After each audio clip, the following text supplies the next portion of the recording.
আসসালামু আলাইকুম। কেমন আছেন আপনারা? আশা করি সকলেই ভালো আছেন। আমি আলহামদুলিল্লাহ ভালো আছি। চলে এলাম আজকে ব্লগ নিয়ে। গতকালকে ছুটির দিন ছিল আর তাই ভাবছিলাম কিছু স্পেশাল রান্না করব। তো হাসব্যান্ড বলল যে কাচ্চি করো, কাচ্চি করলে ভালো হবে। সচরাচর সে কাচ্চি বা পোলাও বা বিরিয়ানির আবদার করে না, তবে হঠাৎ করেই কেন জানি করলো। তো ভাবলাম যে যেহেতু ছুটির দিন আছে তাই বানিয়ে ফেলি। তো এই যে বানিয়ে ফেলেছি কাচ্চি, দেখতেই পাচ্ছেন কত সুন্দর হয়েছে। আর এদিকে সকালের খাবারটা করে নিলাম, খাবার খাওয়ার পরে রান্নার জন্য রেডি হয়ে যাব। তো এখানে আমি গলা রুটি তৈরি করে নিয়েছি সকালের নাস্তার জন্য, আর ভাজি ছিল আর ডিম ভাজি করে নিয়েছি। আর নাস্তা শেষ করে তারপরে তরমুজ খেলাম। তরমুজ খুবই ভালো লাগে, এখনও যেহেতু আছে তো এখনও খাচ্ছি। বাজারে যখন শেষ হয়ে যাবে তখন তো আর খেতে পারবো না, তাই এখন বেশি করে খেয়ে নিচ্ছি। আর এইখানে হলো বাসা থেকে একটা পার্সেল এসেছে, কলা পাঠিয়েছে, ছোট আম, এই জাতীয় জিনিসগুলো সব পাঠিয়েছে গ্রামের আমাদের। যেহেতু এখানে কলার দাম অনেক, 1 ডজন কলার দাম 140-এর মতো যায়। এখানে 2 রকমের কলা আছে, একটা হলো তরকারি খাওয়ার কলা আর কি খাওয়ার কলা। আর এই যে বেল আর আম পাঠিয়েছে, এই সব জিনিসপত্রই। তো এগুলো সব বের করে তারপরে আমি চলে যাব রান্না করতে।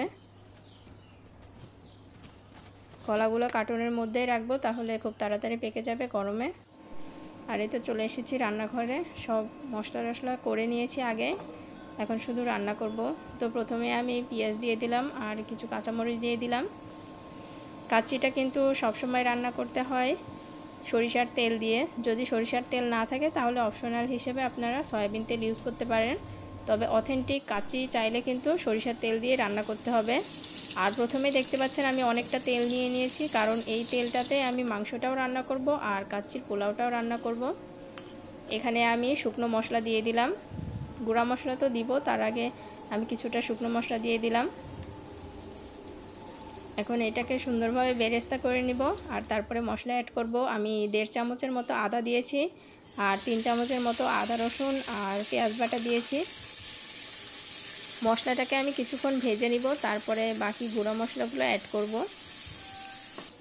মশলার গন্ধটা চলে গেলে আমি মশলাটা অ্যাড করব। এখানে আমি 1/2 চামচ দিয়ে দিলাম মরিচ গুঁড়া, আপনারা চাইলে এখানে গোলমরিচ গুঁড়া করে দিতে পারেন। 1/2 চামচ দিয়ে দিলাম জিরা গুঁড়া, আর এখানে 1/2 চামচ এখানে দিয়ে দিলাম মাংসের জন্য যে মেশালো মশলা, আর 1/2 চামচের একটু বেশি ধনিয়া গুঁড়া, 1 চামচ লবণ দিয়ে দিলাম। মশলাগুলো আপনাদের মাংসের পরিমাণ অনুযায়ী দিবেন। আমি যেহেতু 1/2 কেজির মতো মাংস নিয়েছি আর সেজন্য আমি সব কিছু 1/2 চামচ করে দিলাম, যেন খুব বেশিও না হয় আবার কম না হয়, একটা পরিমাণ করে দিবেন। মাংস যেভাবে রান্না করেন সেরকম করে। আর সাথে দিয়ে দিলাম যে কাঁচামরিচগুলো রেখেছিলাম সেগুলো, আর অল্প একটু পানি দিয়ে দিলাম। আর এখন আমি মশলাটাকে 10 মিনিটের মতো কষিয়ে নিব।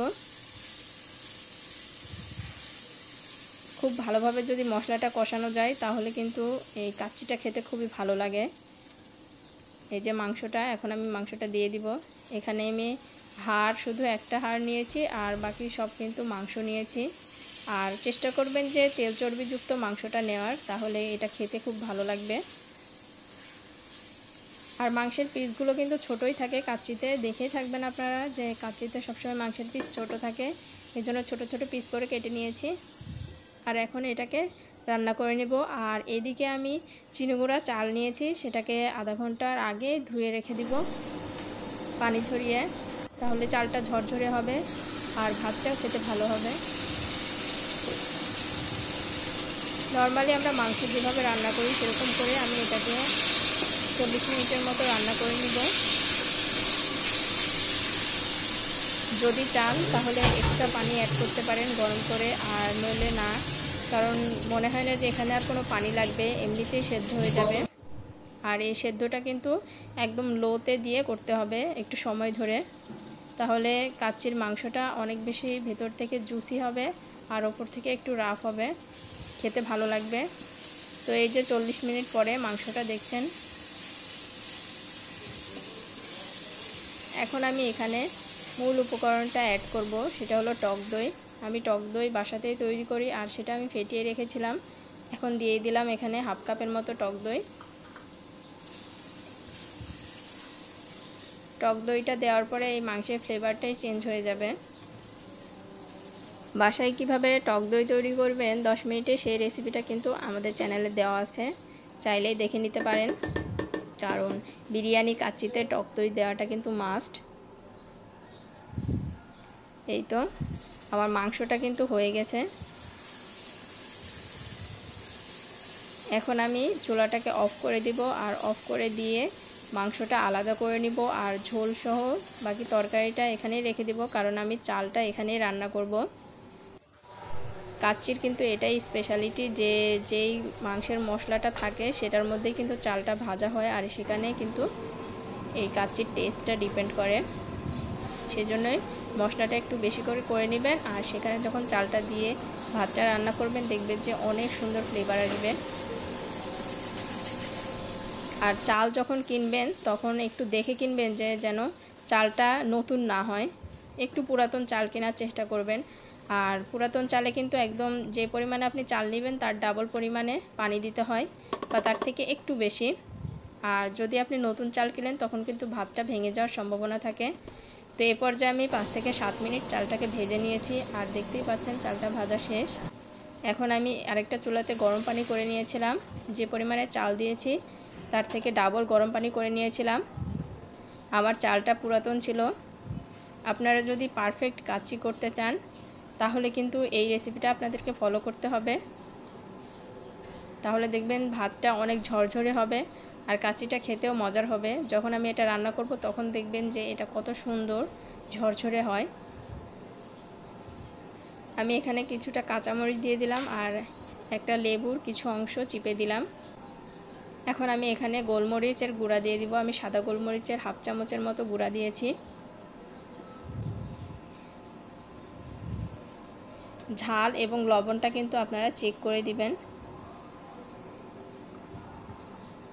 আর এখানে আমি মাংসের মশলা দিয়ে দিলাম 1.5 চামচের মতো।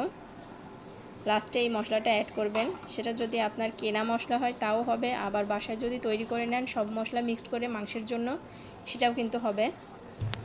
তো এই পর্যায়ে আমি লবণটাকে টেস্ট করে নিব। আমি দেখলাম যে লবণটা ঠিক আছে।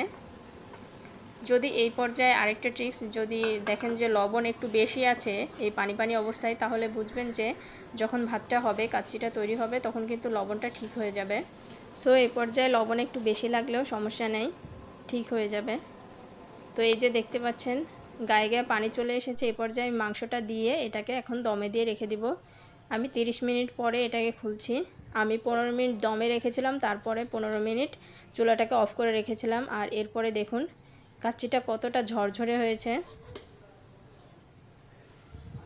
জাস্ট অসাধারণ একটা কাচ্চি হয়েছে।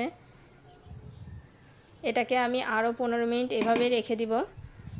দেওয়ার পরে সার্ভ করে দেখাবো আপনাদের যে আজকের কাচ্চিটা কেমন হয়েছে। ফাইনালি দেখুন কাচ্চিটা কতটা সুন্দর হয়েছে, এটা আর একদম ঝরঝরে হয়েছিল।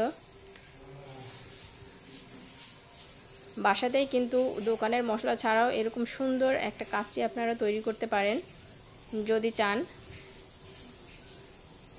এই ছুটির দিনগুলো কিন্তু স্পেশাল করা যায় এই একটা রেসিপি দ্বারাই। আর এখানে কিন্তু খুব বেশি সময়ও লাগে না, যদি মশলাগুলো করা থাকে তাহলে কিন্তু খুবই কম সময়, মাত্র 1 থেকে 1.5 ঘন্টার মধ্যেই কিন্তু এই রেসিপিটা তৈরি করা যায়। তো আশা করছি যে আজকে আপনাদের আমার রেসিপিটা খুব ভালো লেগেছে। যদি ভালো লাগে তাহলে অবশ্যই বাসায় ট্রাই করবেন, আর আমাদের চ্যানেলটাকে সাবস্ক্রাইব করে দিবেন, বেল বাটনটা অন করে দিবেন, যাতে এই রকম সহজ সহজ সুন্দর লোভনীয় রেসিপিগুলো আপনারা পেয়ে যান। আমি একটা বাইট নিয়ে দেখলাম, খুবই টেস্টি হয়েছে। আমি মাংসটা দেখিয়ে দিচ্ছি ভেতর থেকে, এই যে দেখছেন কতটা সফট হয়েছে। তো দেখলেন আজকের কাচ্চিটা কিন্তু দোকানের চেয়েও অনেক বেশি ভালো হয়েছে, কারণ দোকানের কাচ্চিগুলোতে অনেক বেশি তেল থাকে আর এক্সট্রা মশলা ইউজ করা হয়, কিন্তু সেই জিনিসটা আজকে আমি করি নাই। আর এখন এটা খেতেও যেমন সুস্বাদু হয়েছে তেমনই হেলদিও হয়েছে। তো আজকে এই পর্যন্তই, আসি, আল্লাহ হাফেজ।